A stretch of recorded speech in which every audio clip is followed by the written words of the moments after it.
I'm Diana Morgan, 35 years old, standing in my parents' lush backyard in Boston while the smell of charcoal and judgment fills the air. You're 35. Still lost, Mom whispered harshly, champagne sloshing in her glass as family members pretended not to listen. My sister Abigail's perfectly glossed lips curled into a smirk. I've got an interview with Nexus Solutions tomorrow, she announced proudly, eyes darting to gauge my reaction. I smiled quietly, savoring the secret knowledge only I possessed. Tomorrow, she'll walk into that interview and discover I'm the CEO of Nexus. Before I tell you what happened next, let me know where you're watching from the comments, hit that subscribe button, and stick around to see how my family's perception of failure was about to be completely shattered. Growing up as the Morgan family's different daughter meant constantly swimming against the current of expectations in our upper-middle-class household nestled in a respectable Boston suburb. From elementary school onward, I questioned the well-worn paths my parents considered non-negotiable, while my sister Abigail excelled at following their blueprint for success with military precision. Martha and Robert Morgan built their identities around impressive credentials and conventional achievements. Dad graduated summa cum laude from Harvard Law before joining a prestigious firm, while Mom leveraged her Yale MBA into a banking career she reluctantly paused to raise successful children. They viewed life as a series of predictable stepping stones: elite college, advanced degree, respected profession, timely marriage, well-behaved children, comfortable retirement. This philosophy transformed Abigail into their crowning achievement: class valedictorian, Cornell graduate, and relentless collector of accolades that adorned our family room walls like trophies of parental victory. Meanwhile, my early entrepreneurial ventures were dismissed as concerning evidence of an unfocused personality. The lemonade stand I expanded into 3 neighborhood locations at age 9, the custom friendship bracelet business that funded my first computer at 12, the website design service I launched for local businesses while still in high school. Diana has potential if she would just apply herself properly, became my parents' standard explanation at family gatherings, delivered with tight smiles and furrowed brows. The breaking point arrived during my second year of law school, a path I'd chosen primarily to placate my parents, when I discovered a technological solution to a document processing problem that lawyers had been struggling with for decades. The programming skills I taught myself during late nights after classes suddenly crystallized into a business concept that made my heart race with excitement and possibility. When I announced my decision to leave law school and pursue this vision, my parents didn't just disapprove. They orchestrated a full-scale family intervention in our living room, with Abigail sitting primly beside them as the exemplar of good choices. "This is throwing your life away," Dad declared, his voice escalating with each word. "No Morgan has ever dropped out of anything." Mom nodded vigorously, adding, "What about financial security? Respect? Your future family?" Abigail remained silent, but her expression spoke volumes, a mixture of secondhand embarrassment and barely concealed satisfaction at being, once again, the daughter who wouldn't cause such disappointment. That evening marked the beginning of my gradual separation from family gatherings, holiday celebrations, and Sunday dinners, not through dramatic declaration, but through the natural drift that occurs when fundamental values no longer align. While they expected me to come to my senses within months, I instead poured every waking hour into building Nexus Solutions from nothing, surviving on ramen noodles and determination during those early years when failure seemed far more likely than success. The distance between us grew proportionally to my company's growth, though they remained unaware of either trajectory.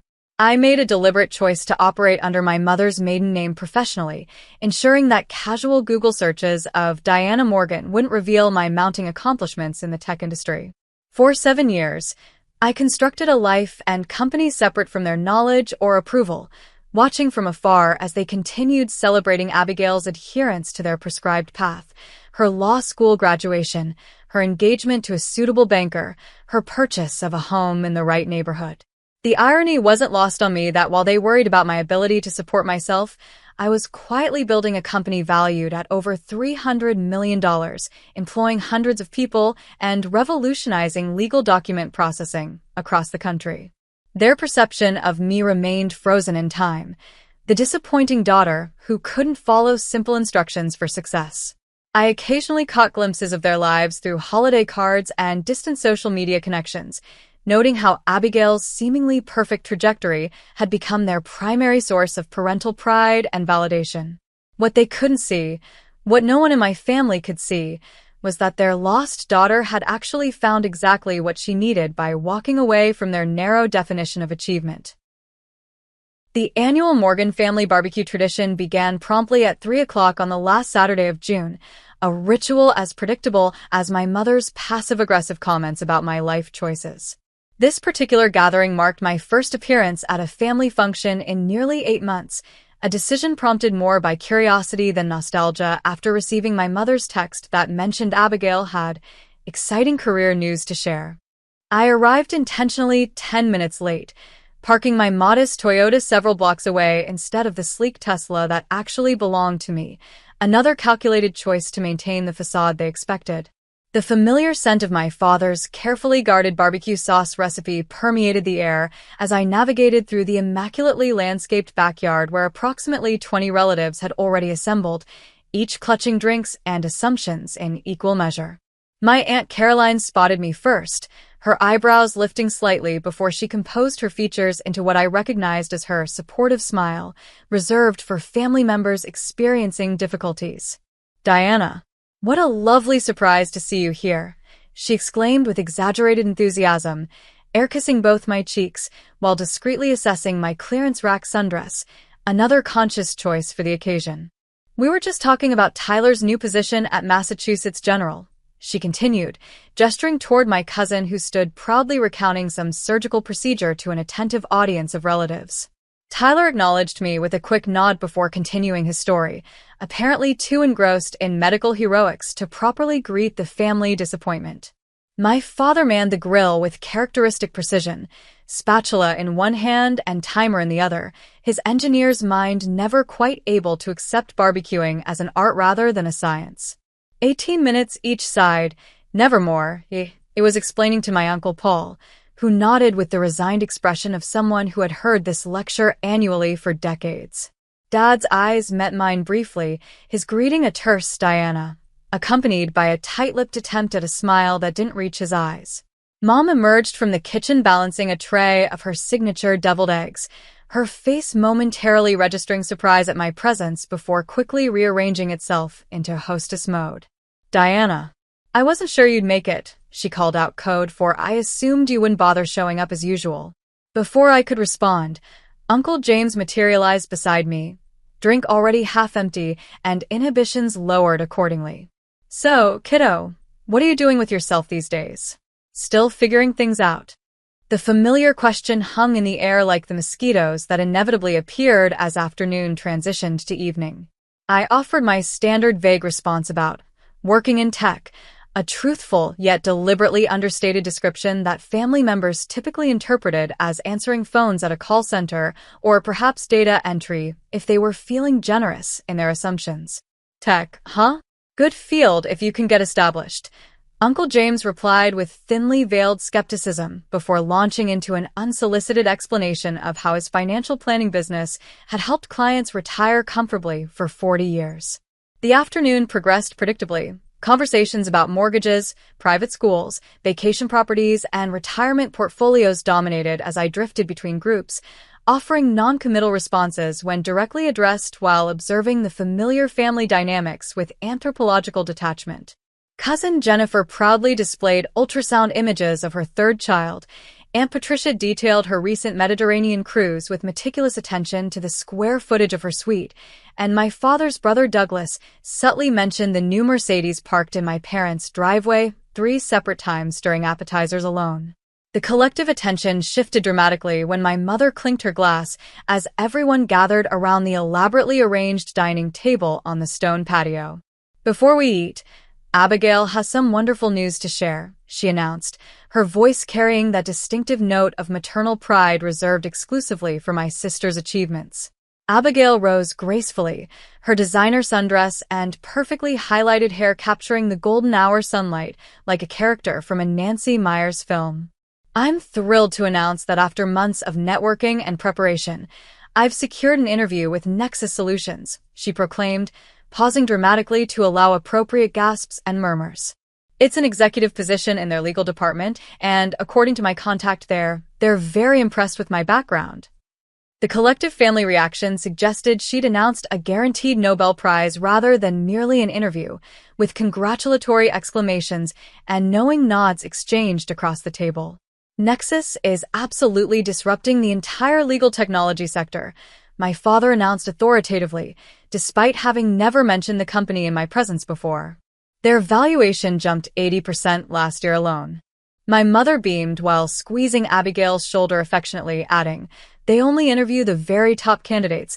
Less than 2% of applicants even get a call back." The irony of hearing my own company's statistics quoted back to me nearly caused an involuntary laugh to escape, which I quickly disguised as a cough. Mom's gaze shifted from Abigail to me, her expression transforming from radiant pride to thinly disguised disappointment in the space of seconds. "Why can't you be focused like your sister, Diana? At 35, you should have found your path by now."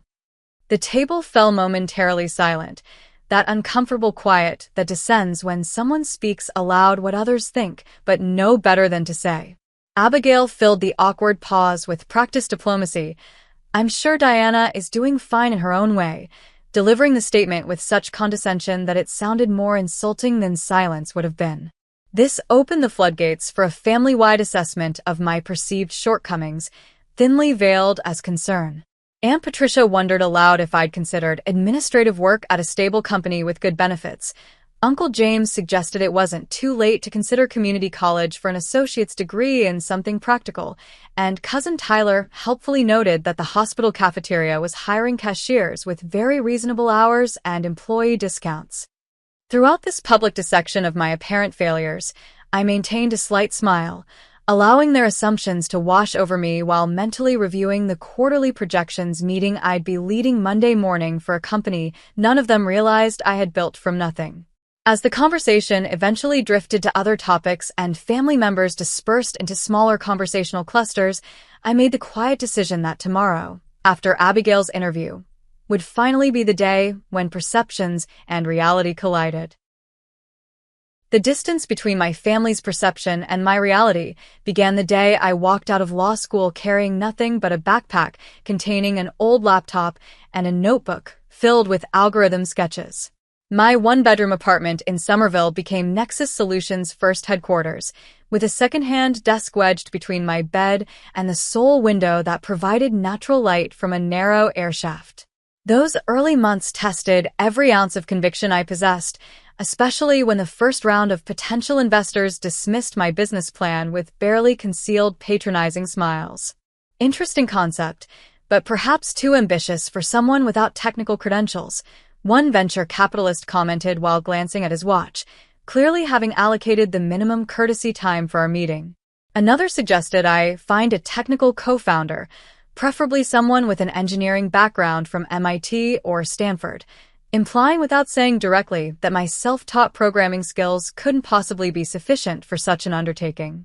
The rejections accumulated alongside my dwindling savings, leading to nights when instant noodles constituted both lunch and dinner as I coded until my vision blurred.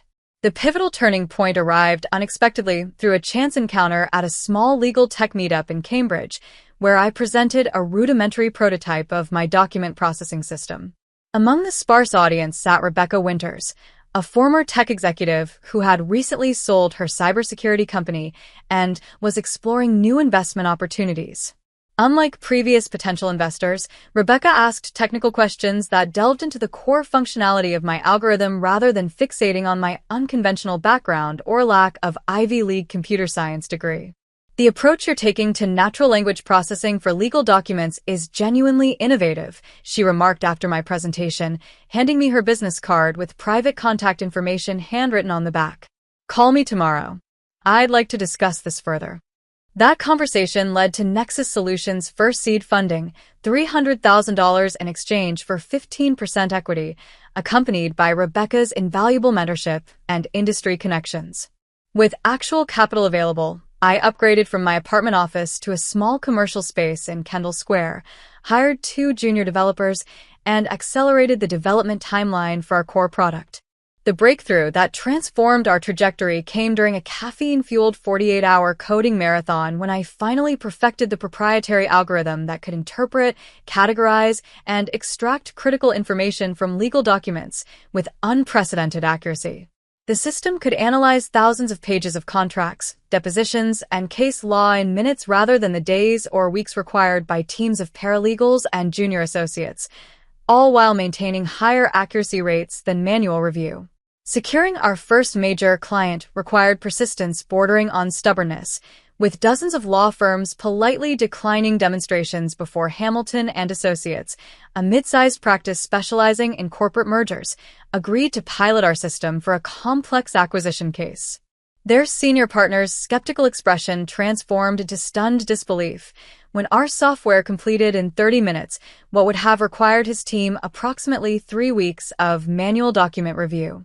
"This changes everything about how we approach due diligence," he admitted, immediately authorizing a full subscription to our platform and subsequently becoming our most vocal advocate within legal circles. While the company steadily grew, I maintained a deliberate separation between my professional achievements and my family relationships.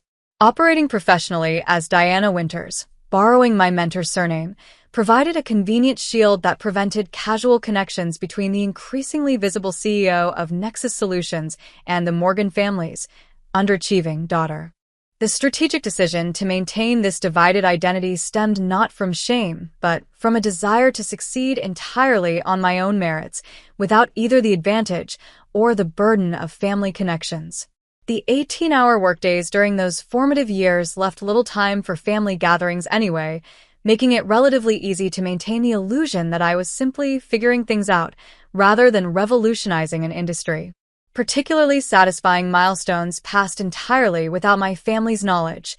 Our expansion to offices in New York and Chicago, the Forbes 30 Under 35 recognition, our Series B funding round that valued the company at $70 million, and the steady growth of our team from 3 people to nearly 50 employees within 3 years. The most transformative business development occurred during our 4th year when Nexus acquired Legal Metrics, a smaller competitor with complementary technology that enhanced our core product's capabilities while eliminating a potential market rival. This strategic acquisition raised our profile considerably within the industry, generating attention from major law firms, corporate legal departments, and government agencies seeking to modernize their document management systems. By our 5th anniversary, Nexus Solutions employed over 200 people across 4 offices nationwide, with an impressive client roster including 7 of the 10 largest law firms in the country, dozens of Fortune 500 corporate legal departments, and several federal agencies operating under non-disclosure agreements. Throughout this period of extraordinary professional growth, my family continued their pattern of occasional concerned messages wondering when I would get serious about my future, entirely unaware that I now led executive meetings in boardrooms with panoramic views of Boston Harbor, made decisions affecting hundreds of employees' livelihoods, and regularly declined speaking engagements at prestigious universities due to scheduling constraints. The company's continued expansion necessitated moving our headquarters to a modern glass and steel building in downtown Boston, where my corner office afforded views of the very neighborhood where my parents lived, blissfully unaware that their supposedly directionless daughter operated a thriving enterprise just miles from their doorstep. By our 7th year, Nexus Solutions had grown to over 300 employees with a valuation exceeding $300 million, with my ownership stake now representing more wealth than the combined lifetime earnings of everyone at my family's annual barbecue. The company's reputation for innovation and excellence had become firmly established within the legal technology sector, with industry publications regularly featuring our case studies and client success stories.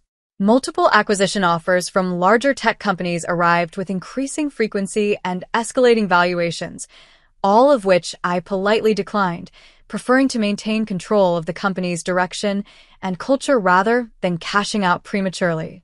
Through all this growth and success, I maintained the boundary between my professional achievements and my family's awareness, not from fear of their reaction, but from a gradually developing realization that their validation had become irrelevant to my sense of accomplishment or personal worth. The separation had evolved from a defensive mechanism into a fascinating social experiment. How long could parallel realities exist before inevitably colliding? That question would soon be answered when my sister walked through Nexus Solutions' front doors for her interview. The contrast between my family's perception and my actual circumstances hit me with renewed force as I entered my penthouse apartment overlooking the Charles River that evening after the barbecue, kicking off the deliberately scuffed flats I'd worn to maintain appearances and stepping onto the cool marble floor of my entryway. Floor-to-ceiling windows captured Boston's glittering skyline while the sophisticated home automation system sensed my arrival, gradually illuminating the space and activating the built-in sound system to play a soothing jazz playlist.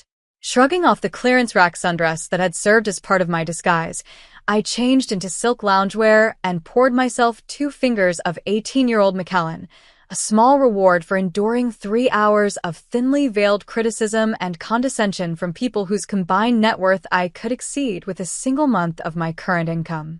The irony wasn't lost on me that while my cousin Tyler bragged about his surgical residency's 80-hour workweeks, I had negotiated healthcare contracts that would determine the quality of care for thousands of patients across multiple hospital systems.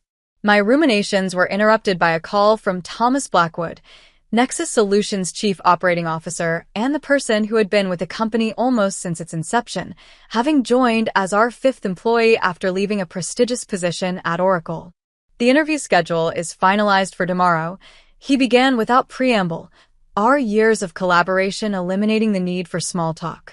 8 candidates for the senior legal counsel position, including an Abigail Morgan scheduled for 10:30. Any relation? The question I'd been anticipating for weeks had finally arrived, prompting me to take a longer sip of scotch before responding. My sister, actually. She doesn't know I'm associated with Nexus. She believes I'm still finding myself in some vague tech support role. The momentary silence on the other end conveyed Thomas's surprise more effectively than words could have. That's quite a coincidence, he finally offered, diplomatic as always. Should we reschedule her with another interviewer? I'm happy to handle it personally. The offer was tempting, allowing me to avoid the imminent collision of my carefully separated worlds, but something deeper pushed me toward confronting this situation directly. No, keep the schedule as planned. I'll conduct her interview, personally. Just make sure the panel members understand this is somewhat delicate. After ending the call, professional curiosity compelled me to open my laptop and review Abigail's application materials, which had progressed through our initial screening process without my awareness or intervention. Her resume presented the expected list of achievements: Cornell undergraduate degree, Columbia Law School, 5 years at Sullivan and Cromwell handling corporate transactions, all meticulously formatted and strategically worded to maximize impact. What caught my attention, however, were several subtle exaggerations scattered throughout. A leadership role, on a case where I knew from industry contacts she had actually been a supporting associate, a claim about developing client relationships that appeared inflated based on the firm's strict hierarchical structure, and most notably, a statement about proficiency with advanced legal technology platforms that seemed dubious given her frequent comments at family gatherings about preferring traditional legal methods. These discrepancies triggered a familiar internal conflict between my professional responsibilities and family loyalty, a tension that had remained largely theoretical until now. As CEO, I maintained strict hiring standards and expected complete honesty from candidates, often rejecting otherwise qualified applicants who demonstrated ethical flexibility on their applications. As a sister, I understood Abigail's desperate desire to secure this position, especially given our parents' relentless expectations and the competitive pressure she had faced her entire life. The professional standards I had built Nexus upon demanded fairness and integrity in our hiring process, regardless of personal connections. Yet I couldn't ignore the complex family dynamics that had shaped both Abigail's choices and my own, nor could I pretend that tomorrow's revelation wouldn't drastically alter our relationship and potentially ripple through the entire family system. My deliberation was interrupted by my phone vibrating with Abigail's name on the screen. Speak of the devil, as the saying goes. Taking a deep breath, I answered with a casual, "Hey, Abby," bracing for whatever prompted this unusual direct contact from my sister, who typically communicated through occasional group texts or holiday greeting cards. "Diana, thank goodness you picked up," she began, her voice carrying that distinctive note of forced cheerfulness that appeared whenever she wanted something. "I know we haven't talked much lately, but I could really use your input on something important." The irony of her suddenly seeking my advice after years of thinly veiled condescension wasn't lost on me, but I kept my tone neutral. "What's up?" I asked, settling deeper into my leather sofa while watching a water taxi navigate the darkening river below. "It's about my interview tomorrow at Nexus Solutions." "I know you work in tech, even if it's not, executive-level stuff," she explained, the qualification ensuring I remembered my place in her perception of the professional hierarchy. "I thought you might have some insights about what tech companies look for, especially one as innovative as Nexus. Any advice would be really helpful." The conversation that followed bordered on surreal as Abigail alternated between seeking genuine advice about the interview and offering condescending career guidance for my own situation. "After I secure this position, I could probably put in a good word for you," she offered magnanimously. "They must need people in IT support or administrative roles. It could be a fresh start for you, a real company with benefits and everything."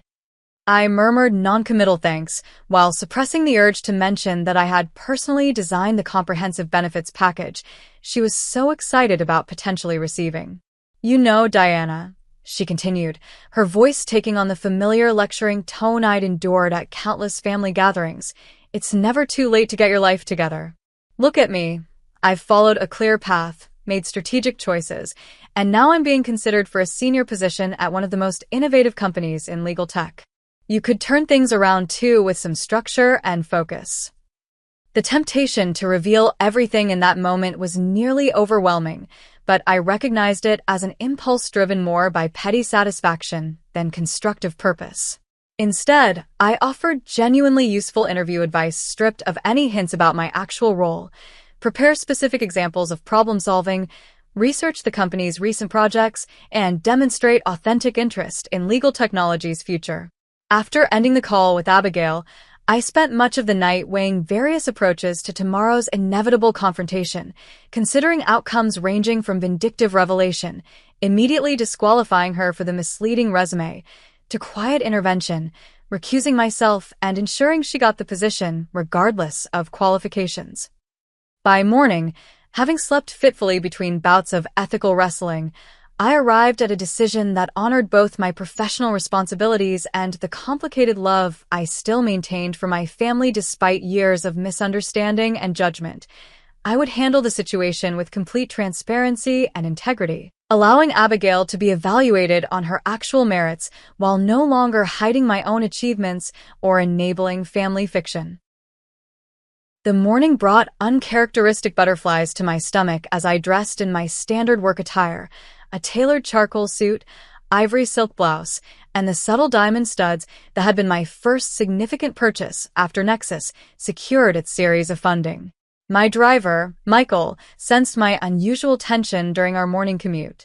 "Everything all right, Ms. Winters?" he inquired, using my professional surname with the practiced discretion that characterized our 5-year working relationship. "Family matters intersecting with work today," I replied vaguely, watching Boston's morning bustle through tinted windows. "Could be complicated." Michael nodded sagely in the rearview mirror. "Those are always the trickiest situations. Best of luck sorting it out." If only he knew the full magnitude of what sorting it out would entail. I arrived at Nexus headquarters 30 minutes earlier than usual, the gleaming 32-story building's facade reflecting the morning sunlight across the harbor. Security staff and receptionists greeted me with their usual respectful "Good morning, Ms. Winters," as I crossed the marble-floored lobby toward the private elevator that accessed executive floors. Reaching my corner office on the 30th floor, I found Thomas waiting with a leather portfolio containing candidate profiles for today's interviews, his punctuality reflecting the military background he rarely discussed, but that informed his meticulous approach to operations. "I've briefed the interview panel about the unusual circumstances with Ms. Morgan," he confirmed, maintaining professional terminology rather than calling her my sister. They understand the sensitivity, but will evaluate her objectively against our standard criteria. Her technical assessment is scheduled before your interview segment. I nodded appreciation for his discretion. And the panel members? Thomas consulted his notes, though I suspected he had memorized the details. Veronica from legal, Raj from engineering, and Sophia from human resources, our standard cross-functional team. They've been instructed to proceed normally and allow you to handle any personal aspects that might arise. The morning progressed with practiced efficiency as we conducted 3 interviews before Abigail's scheduled appearance, each candidate bringing impressive credentials and thoughtful responses to our standard questioning protocol. During a brief break, I received a text notification that Abigail had checked in with reception downstairs, triggering a fresh wave of anticipation. Through the glass wall of our conference room, I watched the elevator doors open precisely at 10:25, revealing my sister stepping confidently into the executive floor lobby, dressed in an aggressively formal navy suit that appeared slightly too structured for our company's more contemporary culture. The receptionist directed her to the waiting area with a gesture that unintentionally pointed in my direction, causing Abigail's gaze to sweep across the glass-walled conference room where I stood reviewing notes. Her eyes passed over me initially, then snapped back with comic double-take precision, her practiced interview smile faltering momentarily before reasserting itself with visible effort. The mixture of confusion and disbelief that transformed her features confirmed she hadn't simply failed to mention knowing about my role. She was genuinely encountering this information for the first time. I maintained neutral professionalism as I approached the reception area, extending my hand formally. Ms. Morgan, thank you for coming in today. I'm Diana Winters, CEO of Nexus Solutions. Please follow me to the conference room. Abigail's hand felt cold and limp in mine, her cognitive dissonance almost palpable as she struggled to reconcile the sister she had dismissed as directionless with the executive now controlling her professional fate. Diana? You work here? She finally managed, her voice barely above a whisper. You're with reception? The assumption that I must be in an administrative role despite my introduction spoke volumes about the depth of her perception. I founded Nexus Solutions 7 years ago and have served as Chief Executive Officer since its inception, I clarified matter-of-factly, leading her toward our conference room where 3 curious panel members awaited, clearly sensing unusual dynamics despite their professional composure. We'll be conducting your interview with our standard panel approach. Please take a seat.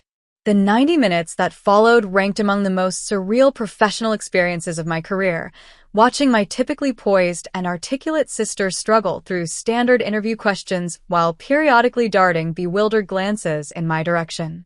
Her responses became increasingly disjointed as she attempted to reconcile her prepared interview strategy with the shocking reality of her audience. When Raj inquired about her experience with technology platforms similar to our core product, Abigail's claim to extensive familiarity crumbled under basic follow-up questions that revealed her fundamental misunderstanding of our system's functionality. Veronica's probing about complex legal scenarios yielded similarly superficial responses that might impress non-lawyers but failed to demonstrate the depth required for our senior counsel position. By the time we reached Sophia's behavioral questions about managing professional challenges, Abigail had visibly abandoned her rehearsed responses, instead answering with uncharacteristic authenticity about struggling with work-life balance and feeling perpetually inadequate despite outward achievements. After the panel members excused themselves, leaving us alone in the conference room with its panoramic harbor views, the carefully constructed facade between my family and professional identities finally dissolved completely. I don't understand, Abigail began, her voice unsteady. You're actually running this entire company? The same company featured in the Wall Street Journal last month? I nodded, allowing her the space to process this revelation at her own pace. Why didn't you ever tell any of us? Why would you let Mom and Dad think you were? She trailed off, apparently unable to verbalize the family's collective assumption about my circumstances. Failing? Struggling? Lost, I supplied calmly. Because their definition of success never aligned with my vision, and at some point, I stopped needing their validation to measure my own worth. Abigail's expressions cycled rapidly through disbelief, anger, embarrassment, and finally settling into something resembling panic. So yesterday, when everyone was talking about how directionless you are and I announced my interview here, you already knew that I'd be conducting your interview? Yes. The implications of this sequence appeared to hit her with physical force, her shoulders slumping as color drained from her face. God, I even called to give you career advice. Offered to help you get an entry-level position. A hysterical edge crept into her voice. This is humiliating. Rather than responding immediately, I walked to the office kitchenette and returned with 2 glasses of water, placing one before my visibly distressed sister. Abigail, I didn't orchestrate this situation to embarrass you. You applied through normal channels, were screened by our HR team based on your qualifications, and progressed to interviews without any intervention from me. Taking the seat beside rather than across from her, I continued more gently. What troubles me isn't that you didn't know about my position. That was my choice to keep private. It's that your application contains several claims that don't align with the reality of your experience. The directness of this observation caused her to flinch slightly before her legal training reasserted itself. I may have emphasized certain aspects of my experience to highlight relevant skills. She began defensively before abruptly stopping herself. Something unexpected happened then.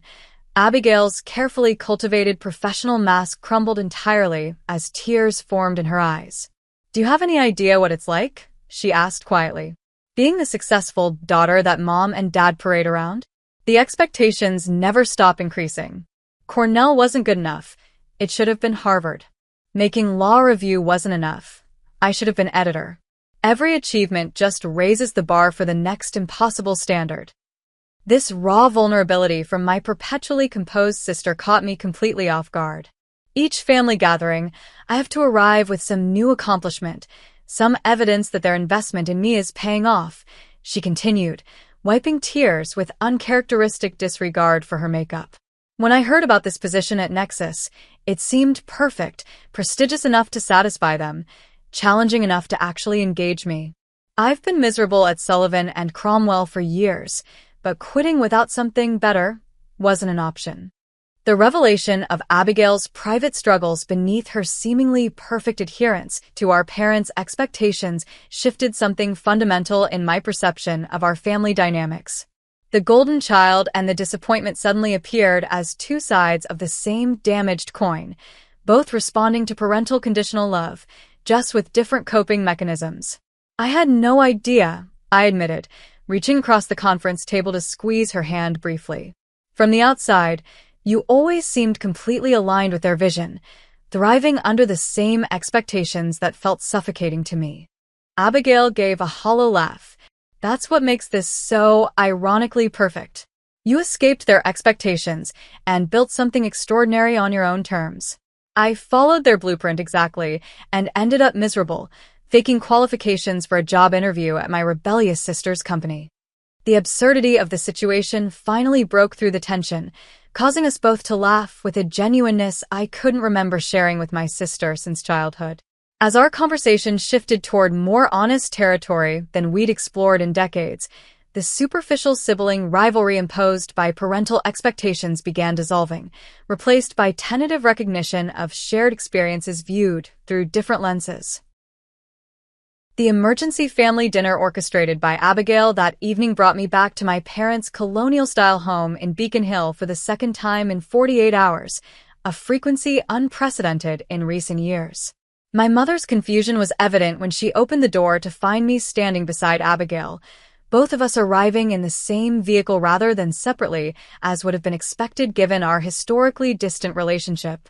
"Diana, I didn't realize you were joining us," she remarked with poorly disguised surprise, her gaze flicking between my business attire and Abigail's uncharacteristically subdued expression.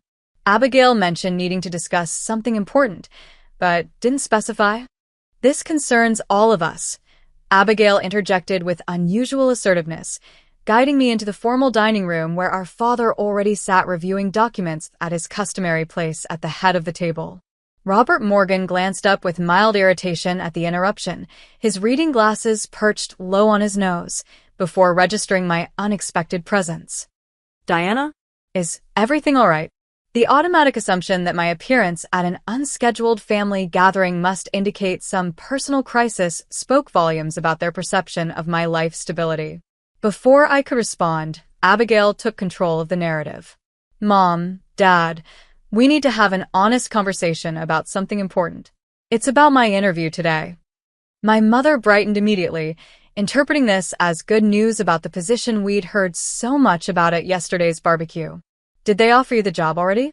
I told your father they would recognize your qualifications immediately. Her enthusiasm dimmed slightly as she noticed Abigail's lack of celebratory energy. What happened, sweetheart? Did something go wrong? My sister took a steadying breath before continuing. The interview went differently than expected. I discovered something significant about Nexus Solutions that none of us knew. She paused, glancing at me with a silent request to take over the revelation. I founded Nexus Solutions 7 years ago when I left law school. I stated simply, watching their expressions shift from confusion to disbelief. I've been serving as CEO since its inception. The company currently employs over 300 people nationwide and was valued at $312 million during our last funding round. The stunned silence that followed stretched uncomfortably until my father broke it with characteristic skepticism. That's impossible. We would have known something like that. My mother's reaction proved more immediately practical. Nexus Solutions, she repeated slowly. Diana Winters is listed as the founder in all the articles. She reached for her phone, typing rapidly. You've been using a different name professionally? Rather than answering directly, I watched as she scrolled through search results, her eyes widening progressively as connections formed. There's a profile in Forbes from last year, she murmured, more to herself than to us. And a Wall Street Journal feature about disrupting legal technology. Her gaze lifted from the screen to study my face with newfound uncertainty. This is actually true? You really built this company? My father had retrieved his own laptop, conducting his own verification with increasing agitation. This makes no sense. Why wouldn't you tell us about this level of success? Why maintain the impression that you were struggling all these years? The genuine confusion in his voice reflected the fundamental disconnect between us, the inability to understand why his approval might not represent the ultimate validation I sought in life. Because the measure of my success isn't whether it impresses you, I replied without hostility, simply stating a realization that had crystallized over years of separation. When I left law school to pursue my vision, the family consensus was that I was making a terrible mistake. Rather than constantly defending my choices against criticism, I found it simpler to create distance. My mother's expression had transformed from disbelief to something more complex, a mixture of pride, confusion, and perhaps a tinge of regret. But you've achieved extraordinary success by any standard. Why wouldn't you want us to know about that? The question revealed the depth of her inability to separate achievement from familial approval, success from external validation. Because it was never about the achievement itself for you, I explained gently. It was about adherence to your prescribed path. If I'd become wealthy through conventional means, partner at a prestigious firm, marrying into money, even winning the lottery, you would have considered that success. Building something unconventional from scratch didn't fit the narrative you valued. While my mother processed this perspective with visible difficulty, Abigail redirected the conversation toward her own revelation. There's more to discuss about today. My interview performance was not what I had hoped.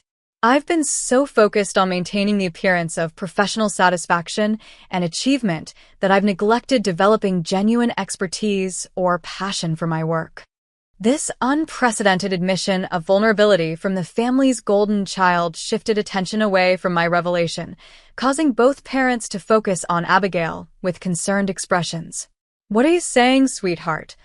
Our mother asked cautiously. Are you unhappy at Sullivan and Cromwell? The dam of pretense finally broke as Abigail revealed years of accumulated dissatisfaction with her carefully curated life choices. I've been miserable for years, she confessed, voice cracking slightly. I never wanted to practice corporate law. I chose it because it seemed impressive and would make you both proud. Every decision I've made since college has been calculated to earn your approval rather than pursue what actually interests me. Our father's reaction revealed volumes about the family dynamics that had shaped both our trajectories. His first instinct was defensive anger. "We've only wanted what's best for both of you," he insisted, voice rising. "Everything we've done was to ensure you had every advantage, every opportunity." My mother nodded vigorously in agreement, adding, "We pushed because we believed in your potential." How is that wrong? The familiar pattern of parental defensiveness followed by justification threatened to derail the honest conversation until I interjected with quiet firmness. "The issue isn't that you wanted us to succeed. It's that you defined success so narrowly that it left no room for our own definitions or authentic interests." This observation landed with unexpected impact, creating a momentary silence as they appeared to genuinely consider the perspective. The conversation that followed unfolded with several hours of increasingly honest exchanges about expectations, conditional approval, and the damage of measuring love through achievement. My father eventually lapsed into uncharacteristic quietness, his typical authoritative certainty replaced by reflective listening as both his daughters revealed perspectives he had never considered. My mother alternated between defensive justifications and moments of genuine insight about her role in creating the dynamics that had fractured our family connections. By the time dessert was served, largely untouched as emotional appetites overshadowed physical ones, I had established clear boundaries for future family interactions. "I'm willing to rebuild our relationship, but only on terms that respect my autonomy and life choices. Conditional approval isn't something I'm interested in earning anymore." This declaration, delivered without anger but with firm conviction, marked a fundamental shift in our family power dynamic. The evening concluded with tentative steps toward a new understanding, not instantaneous healing of decades of misalignment, but the beginning of a more authentic connection based on who we actually were rather than who our parents had expected us to become. 6 months after the revelations that transformed our family's understanding of success and achievement, the Morgan family dynamics had shifted in ways both subtle and profound. My parents' spacious home, once adorned exclusively with Abigail's accomplishments, now displayed framed articles about Nexus solutions alongside photographs from both daughters' lives, an external representation of internal changes gradually taking root.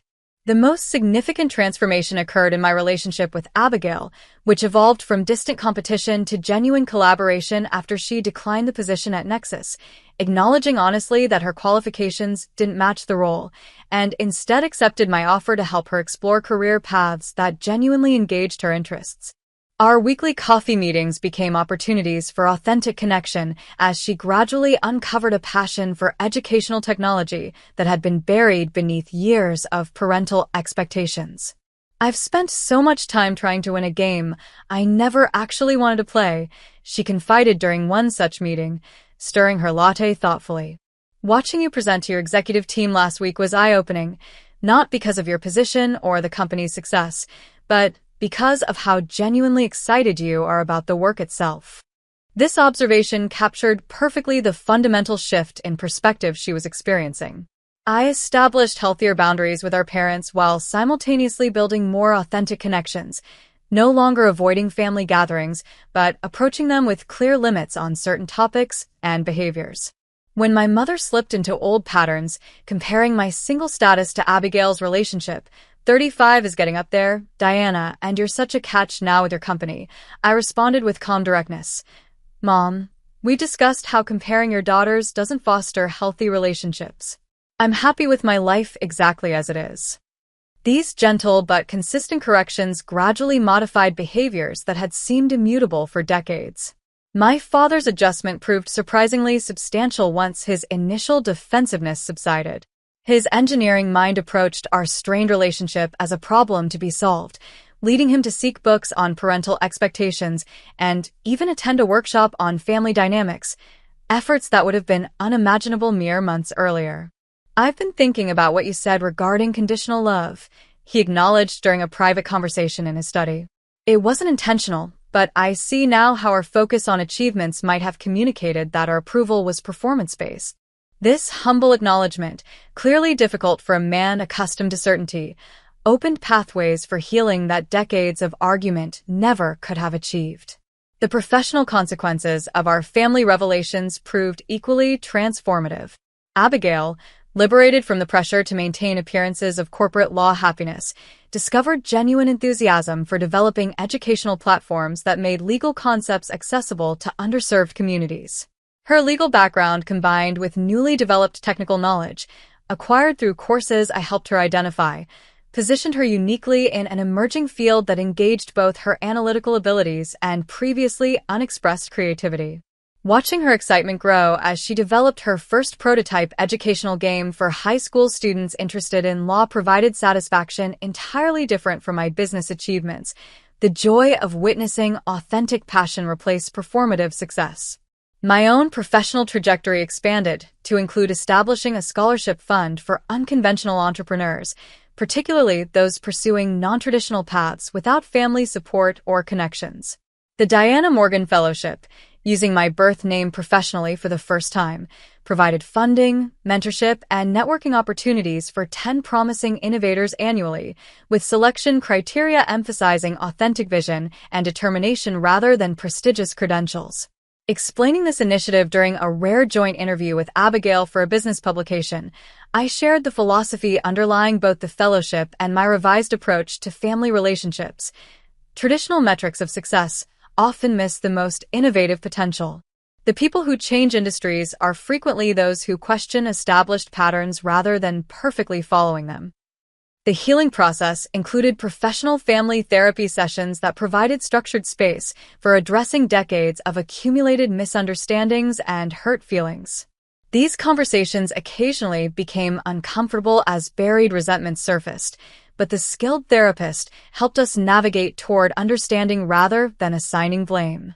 During one particularly significant session, my mother articulated a breakthrough realization. I pushed both of you toward paths I considered secure because I grew up with such financial instability, she explained, voice thick with emotion. My father lost everything in a business failure when I was 12, and we went from comfortable to barely surviving overnight. I swore my children would never experience that fear. This contextualizing of her controlling behavior didn't excuse past wounds, but offered new compassion for their origins. The first family gathering after 6 months of this intensive healing work, a smaller, more intimate dinner rather than the performance-oriented barbecue that had triggered our confrontation, demonstrated tangible progress in our communication patterns. Conversations flowed toward genuine interest rather than achievement accounting, with questions about fulfillment and passion replacing interrogations about promotions and credentials. When my Uncle James began his usual inquiry about career advancements, my father surprised everyone by intercepting gracefully. James, we're focusing less on professional scorecards these days and more on genuine interests. Diana was just describing a fascinating new application of her company's technology in immigration law. This simple redirection represented months of internal work and shifting priorities. My mother's evolution perhaps most poignantly manifested in a private conversation on her garden terrace as autumn leaves drifted around us.